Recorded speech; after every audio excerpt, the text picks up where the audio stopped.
ಎಲ್ರಿಗೂ ನಮಸ್ಕಾರ. ಸಹನಾ ಪಾಕಶಾಲೆಗೆ ಸ್ವಾಗತ. ನಾವಿವತ್ತು ನಮ್ಮೂರು ಸ್ಪೆಷಲ್ ಅಂದರೆ ದಾವಣಗೆರೆ ಸ್ಪೆಷಲ್ ಕಚ್ಚಾ ಅವಲಕ್ಕಿ ಮಾಡೋದು ಹೇಗೆ ಅಂತ ತಿಳ್ಕೊಳ್ಳೋಣ. ಇದು ರಾಮಣ್ಕೋ ಸರ್ಕಲ್ ಅಂದ ತಕ್ಷಣ ಎಲ್ಲರಿಗೂ ನೆನ್ಪು ಬರೋದೇ ಈ ಅವಲಕ್ಕಿ. ಇದನ್ನು ಹೇಗೆ ಮಾಡೋದು ಅಂತ ತಿಳ್ಕೊಳ್ಳೋಣ. ಒಂದು ಬಾಣಲೆಗೆ 4ರಿಂದ 5 ಸ್ಪೂನ್ನಷ್ಟು ಎಣ್ಣೆ ಹಾಕಿ ಕಾಯಲು ಬಿಡಿ.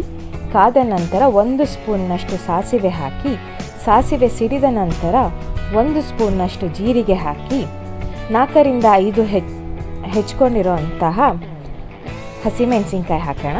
ಆಮೇಲೆ 2 ಸ್ಪೂನ್ನಷ್ಟು ಕರಿಬೇವು ಹಾಕಿ ಹಸಿಮೆಣಸಿನ್ಕಾಯಿ ಘಾಟ್ ವಾಸನೆ ಹೋಗೋ ತನಕ ಹುರಿಯೋಣ.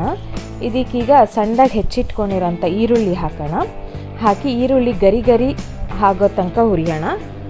ಗರಿ ಆದ ನಂತರ ಗರಿ ಅಂದರೆ ಸ್ವಲ್ಪ ಬ್ರೌನಾಗಿ ತಿರುಗಬೇಕು. ಆದ ನಂತರ ರುಚಿಗೆ ತಕ್ಕಷ್ಟು ಉಪ್ಪು ಹಾಕ್ಕೊಳ್ಳೋಣ. ನಾನಿಲ್ಲಿ 1 ಸ್ಪೂನ್ನಷ್ಟು ಹಾಕ್ತಾಯಿದ್ದೀನಿ. ನಂತರ ಕಲಸಿದ ಮೇಲೆ ಬೇಕಾದರೆ ಹಾಕ್ಕೋಬೋದು. ಹಾಕ್ಕೊಂಡು ಮಿಕ್ಸ್ ಮಾಡ್ಕೊಳ್ಳೋಣ. ಫ್ಲೇಮ್ ಆಫ್ ಮಾಡೋಣ. ಫ್ಲೇಮ್ ಆಫ್ ಮಾಡಿದ ಮೇಲೆ 4ರಿಂದ 5 ಕಪ್ನಷ್ಟು ಅವಲಕ್ಕಿ ಹಾಕ್ಕೊಳ್ಳೋಣ. ತೆಳ್ಳ ಅವಲಕ್ಕಿನೇ ಆಗಿರಬೇಕು, ಅಥವಾ ಪೇಪರ್ ಅವಲಕ್ಕಿ ಅಂತಲೂ ಹೇಳ್ತಾರೆ. ಹಾಕ್ಕೊಂಡು ಚೆನ್ನಾಗಿ ಮಿಕ್ಸ್ ಮಾಡ್ಕೊಳ್ಳೋಣ. ಒಂದು ಕಡೆ ಉಪ್ಪು, ಒಂದು ಕಡೆ ಖಾರ ಜಾಸ್ತಿ ಆಗಬಾರ್ದು, ಅಷ್ಟು ಚೆನ್ನಾಗಿ ಮಿಕ್ಸ್ ಮಾಡ್ಕೊಳ್ಳೋಣ ಎಲ್ಲವನ್ನು. ನಿಮಗೆ ಇದು 2ನಷ್ಟು ಕ್ವಾಂಟಿಟಿ ಬೇಕು ಅಂದರೆ ರೆಸಿಪಿನ ಡಬಲ್ ಮಾಡ್ಬೋದು.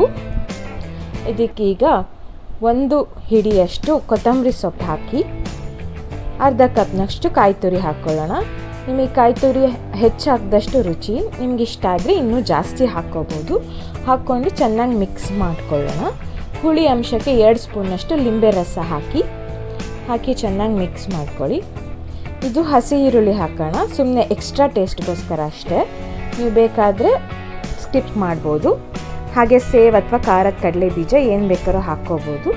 ಹಾಕಿ ಚೆನ್ನಾಗಿ ಮಿಕ್ಸ್ ಮಾಡಿ ಈಗ ಸರ್ವಿಂಗ್ ಈಗ ರೆಡಿ ಆಗಿದೆ. ಸರ್ವ್ ಮಾಡೋಣ.